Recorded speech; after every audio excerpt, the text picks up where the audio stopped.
Ya apa-apa, nanti masyarakat Indonesia biar menilai lah. Jadi seorang mantan presiden itu mempidanakan ya dua ibu-ibu di sini.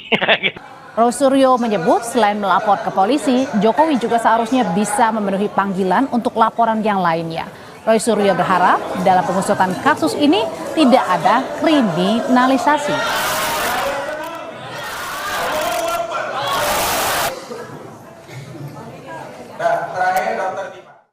Tanggapan saya bagus ya. Jadi dengan begini nanti seluruh rakyat Indonesia itu bisa menyaksikan bagaimana seorang pelapor itu harus membuktikan juga bahan-bahan yang dia miliki. Dalam hal ini adalah ijazahnya yang kita pertanyakan ataupun kita duga itu tidak benar alias palsu. Lanjutkan saja dan nanti kita uji dengan teknologi, kita uji dengan kebenaran dan mohon untuk tidak ada kriminalisasi.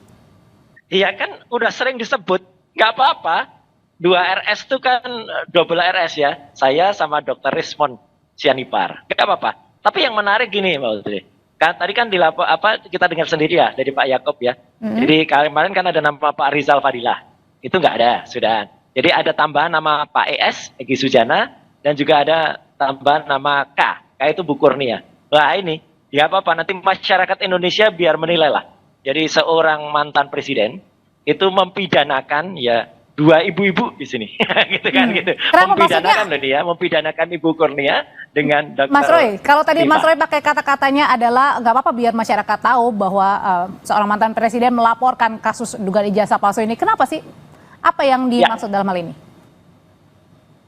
Iya bagus, artinya bagus. Artinya kan sebenarnya kan kasus ini sampel. Benar kata Pak Jokowi, kasus ini sebenarnya sederhana. Kalau dari awal itu Pak Jokowi itu menunjukkan ini loh ijazah saya, wah dengan ramahnya itu sebenarnya tidak akan ada masalah. Jadi dari situ mungkin masyarakat langsung bisa melihat, tidak akan timbul kecurigaan, kemudian bahkan mungkin curiosity atau istilah sekarang keponya para ahli meneliti itu nggak banyak, tapi karena selalu disembunyikan, nah itulah malah tadi kan kita dengar juga mediasi tidak akan mempublikasikan kayak gitu kan. Ini menjadi lucu ya, makanya nggak apa-apa, semua punya hak ya. Jadi kita menghormati juga, hormati Pak Jokowi untuk melaporkan itu dan mempidanakan termasuk dua ibu-ibu tadi, ya gitu. Dan hormati kami juga untuk menyampaikan secara ilmiah. Dan kalaupun ilmiah itu nanti harus ditandingkan atau harus dilawankan dengan hukum, nah nggak apa-apa, biar saja. Biar masyarakat yang menilai dan biar ini menjadi diskursus yang bagus untuk masyarakat. Oke, saya ke Bang Rifai. Bang Rifai, kalau tadi Pak Jokowi setelah didalami sebagai saksi keterangannya, ini menyatakan bahwa ini sebenarnya kasusnya biasa tergolong ringan ya. Tapi kemudian kenapa akhirnya melapor Pak Jokowi dan sudah begitu juga melapornya ke Polda Metro Jaya? Oke, sebenarnya kami ini sudah menangani persoalan ijazah ini sejak 2 tahun yang lalu, Mbak. Dan sebagai advokat kami sudah menjelaskan banyak hak hukum yang bisa digunakan, baik gugatan perdata maupun laporan pidana, tapi Pak Jokowi berulang-ulang menyatakan saya tidak akan menggunakan hak tersebut, apalagi saya sebagai presiden, karena jangan sampai dianggap menyalahgunakan kekuasaan atau dan sebagainya macamnya. Nah, dengan demikian waktu itu kami hanya sekedar menghadapi gugatan, tapi setelah 6 bulan beliau lengser, ternyata isu ini kembali bergulir, bahkan menjadi lebih masif ya, seperti tadi Bang Suryo bilang, sebenarnya ditunjukkan saja sudah selesai. Nyatanya tidak demikian, kami pantau gitu. UGM sendiri, rektor dan dekan sudah menyatakan itu clear, Pak Jokowi betul kuliah, tetap terus dicari persoalannya, entah fonnya lah, entah fotonya lagi, lari lagi ke skripsi, dari situ objek berpindah ke skripsi. Dari skripsi lari ke lembar pengesahan. Sekarang jadi intinya ini dicari-cari permasalahannya begitu ya? Jadi kami melihat ini bukan menguji kebenaran, tapi memang tujuannya adalah untuk menyudutkan, mencemarkan nama baik beliau. Betul ya. Begitu Mas Roy, kalau ini tujuannya adalah untuk mencemarkan nama baik, mencari-cari masalah. Gini. Kenapa ini berkembang ya? Karena dulu dalam setiap tadi betul kalau sudah 2 tahun yang lalu Pak dan kawan-kawan itu sudah mendampingi. Tapi waktu itu kan tidak pernah ada dihadirkan yang namanya ijazah itu. Bahkan Dekan Fakultas Kehutanan UGM, Pak Sigit Sunarta, itu pun hanya menunjukkan fotokopi saja, hitam putih. Dan baru ketika kemudian ada yang namanya seorang kader partai, yaitu berani memposting itu di X dan dia menuliskannya asli, gitu kan. Nah, dan itu berwarna. itu kemudian menarik untuk diuji gitu loh. Apalagi kan kalau kader partai itu kita tahu ketua partainya adalah anaknya Pak Jokowi. Yang kedua, itulah kemudian kami mengajukan surat kepada UGM, TPUA untuk datang resmi. Jadi kami datang resmi ke UGM itu, dan itu yang memang harap diketahui bahwa dengan kedatangan kami pada tanggal 15 April kemarin itu justru membongkar kotak Pandora. Karena skripsi yang disebut skripsi itu ternyata adalah waduh banyak sekali. Yang tadi disebutkan betul. Ada fontnya, ada kemudian ada lembar pengesahan yang tidak ada, bahkan ada nama-nama seharusnya tertulis tapi tidak. Dan itulah yang kemudian kita uji. Jadi sekali lagi, yang kami uji skripsi itu adalah primary evidence. Primary evidence itu artinya skripsi aslinya.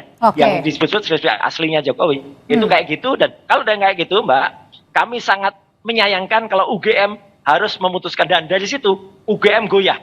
UGM mulai keterangan yang kemudian tidak benar, menjelaskan itu. Jadi ya kita harus kemudian men-challenge UGM gitu loh. Izinkanlah saya selaku lulusan UGM asli dan juga Dr. Rismon dan juga Dr. Tipa itu kemudian dengan kecintaan kami terhadap UGM ini harus dibuka seluas-luasnya. Ini gitu, harus Pak. dibuka sebenarnya Bang Rifai, ini tujuan dari teman-teman menginginkan hal ini. Ya, kami setuju sekali dengan kami menggunakan hak hukum tadi pagi, itu sudah jelas kami akan membuka semuanya.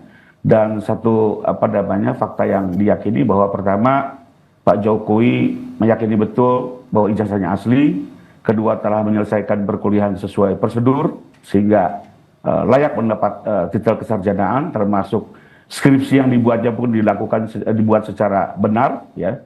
Dan ini semua akan kami buktikan tentunya. Karena bagaimanapun siapa yang melapor harus membuktikan. Nanti tinggal kita adu pembuktian masing-masing dan tinggal dilihat tujuan dan motif dari masing-masing.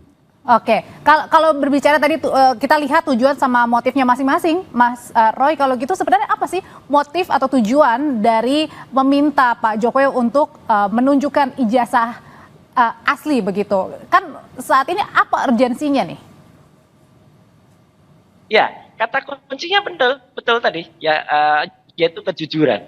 Ya, tujuan kejujuran itu bahwa Pak Jokowi itu sudah selesai menjadi presiden dan kemudian sekarang masyarakat biasa. Nah, itu bagus. Saya jujur juga apresiasi ya, gitu. Tadi datang langsung ya gitu. Jadi ini kan juga sudah ditunjukkan dulu presiden terdahulu jadi Pak SBY itu juga lapor sendiri. Nah, itu bagus ya. Karena pasal yang 310, 311 yang konon tadi akan digunakan ya, itu adalah harus orangnya datang langsung, tidak bisa diwakili oleh apalah, ada alap-alap lah, ada relawan apa gitu ya. Atau kalau misalnya mau pakai 160 itu pasal menghasut ya, itu pun juga lucu gitu, karena yang kita challenge ini adalah sudah tidak lagi sebagai kepala negara atau sudah tidak lagi penguasa. Tapi nggak apa-apa, semuanya biarkan berlanjut dan kita akan lihat bagaimana pembuktian itu. Dan kalau tadi Mbak, kalau saya bilang supaya tidak ada kriminalisasi, ya biar masyarakat juga yang menilai gitu ya. Tadi juga acara di Gedung Juang 45 siang tadi, ini jujur adalah acara dari masyarakat yang kemudian mereka memberikan memberikan dukungannya ya gitu kepada kami berempat, gitu masih ada Pak Riza Fadila untuk kemudian nanti mengungkapi. Jadi semuanya akan berjalan, insya Allah. Memang betul setuju kalau memang pengadilan itu akan menjadi jalan tengah, tapi sekali lagi yang namanya ilmiah dan keterbukaan informasi publik sebelum kita lanjutkan lagi nih perbincangannya, kita simak bersama dulu pernyataan dari Polda Metro Jaya.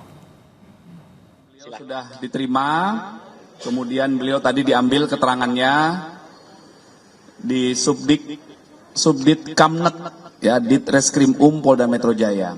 Jadi setiap laporan dari masyarakat yang masuk kemudian dilakukan tahap pendalaman dalam rangka penyelidikan. Ya, penyelidikan adalah serangkaian upaya yang dilakukan oleh penyelidik untuk mendalami apakah peristiwa yang dilaporkan itu ada dugaan tindak pidana atau tidak. Nah, inilah tahap yang sedang kami lakukan, dalam hal ini Subdit Kamnet Ditreskrim Polda Metro Jaya. Bang Rifai, sebenarnya apa saja sih yang ditanyakan penyidik ke Pak Jokowi? Apakah juga termasuk Pak Jokowi ini tadi membawa ijazah asli untuk ditunjukkan? Tadi Pak Jokowi sudah menjawab 35 pertanyaan penyidik. dengan memberikan juga bukti-bukti yang relevan ya. Kami mengajukan 24 objek. Itu ada video, ada capture, ada foto, semua produk dari sosial media. Dan juga tadi beliau membawa ternyata tidak hanya ijazah S1 dari Fakultas Kehutanan UGM, tapi juga beliau sekaligus membawa ijazah asli di SD hingga SMA. Tadi diperiksa langsung, disaksikan bersama, kami juga menyaksikan.